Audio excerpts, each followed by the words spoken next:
চুরি একটা মামলা আছে সরঞ্জামী বাজারে বিকাশ ও ফার্মেসির দোকানে ব্যাটারি চুরি করছিল। সে সংক্রান্ত একটা চুরি মামলা হয়েছে, ব্যাটারি উদ্ধার করছে। গত কয়েকদিন আগে আমরা এটা পুরা নাচল উপজেলা অবস্থিত কম্বাইন্ড অপারেশনে আমরা মাদক মামলার আসামি, যারা মাদকের সাথে জড়িত মাদকের আসামি, লোক মালামাল যারা গরু বাইরে রাখেন, বাড়ির বাইরে রাখেন, আমি বলবো যে গ্রামের লোকজন করা যায়, তাহলে কিন্তু আপনার গরু চুরি রোধ করা সম্ভব। আর আমাদের তদন্ত থাকবে, নজরদারি থাকবে। আপনারা জানেন আমাদের এই থানায় টোটাল 54 জন অফিসার পেয়েছে। সেই তুলনায় আপনার নাচন উপজেলায় অভিযান চালায়। এটা আমি আমার পক্ষ থেকে দেখে অনুরোধ করব, গ্রাম পুলিশ থেকে কাজে লাগিয়ে আমি আনসারের অফিসার বাকিয়ে দেন।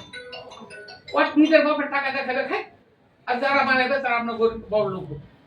কারণ মাদক নির্মূল করার জন্য আপনি যদি গোড়াতেই হাত না দেন, দিলে আবার ফের নেতা নেত্রীরা আসে, এতদিন জয় বাংলা করে আসতো, এখন ফের আবার পাকিস্তান জিন্দাবাদ হিমন্তদার আসবে।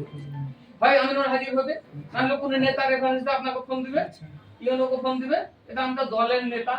আবার ফের একটা খুব বড় ইস্যু আছে, তারা আবার ফের সংখ্যালঘু বলতেন, এখন তো আদিবাসী ক্ষুদ্র নিগোষ্ঠী, আর কোনো সাংবিধানিক কোন বা আইনি কোনো ভিত্তি নাই যে আদিবাসী হলেই ফের আবার তার চুয়ানি বানাইতে পারবে। যদি বানাইতে পারে তো সাল লাইসেন্স দেন, আমার আপত্তি নেই। আমি ওই গ্রামে বসবাস করি, আমি কোনোদিন মুখ খুলতে পারি না লজ্জায় শরম। গত 20 তারিখে যে ঘটনাটা ঘটেছে একবার খুবই নির্মম ঘটনা। আমাদের চেয়ারম্যান সাহেব যদি না আসতেন, মেম্বার সাহেব যদি না আসতেন, তাহলে পুলিশ বাহিনীকে অবরুদ্ধ করে আমি নিজেও মেরে খেয়েছি। ওই লোকগুলাকে শান্ত করতে যায়, বিরত। শহীদ মিনারটা খুব খারাপ অবস্থায় আছে। এটা আমাদের কেন্দ্রীয় শহীদ, এটা সংস্কার করা দরকার। দৃষ্টিকোণ করছে এটা যে 16 কাছে চলে আসছে। হ্যাঁ হ্যাঁ, এটা সংস্কার করা দরকার, তোমার কাছে আছে।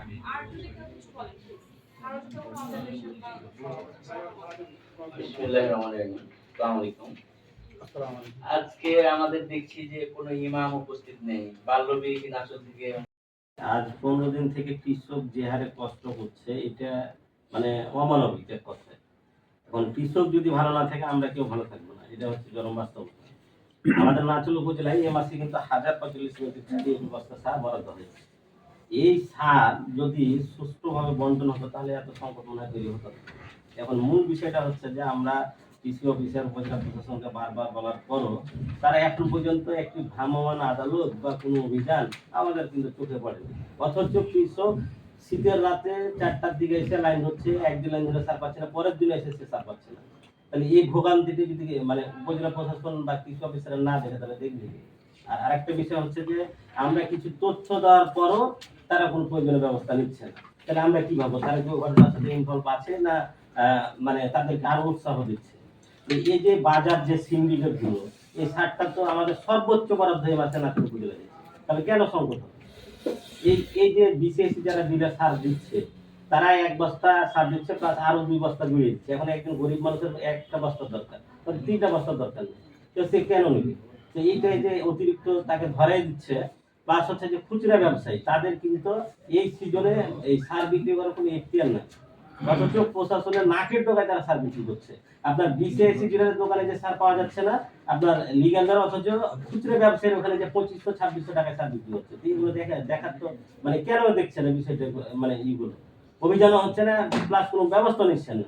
এই যে জনগণ যে কষ্টটা লাভ হবে যে কয়েকদিন থেকে করলো, এখন পর্যন্ত অনেক কৃষক সার পায়।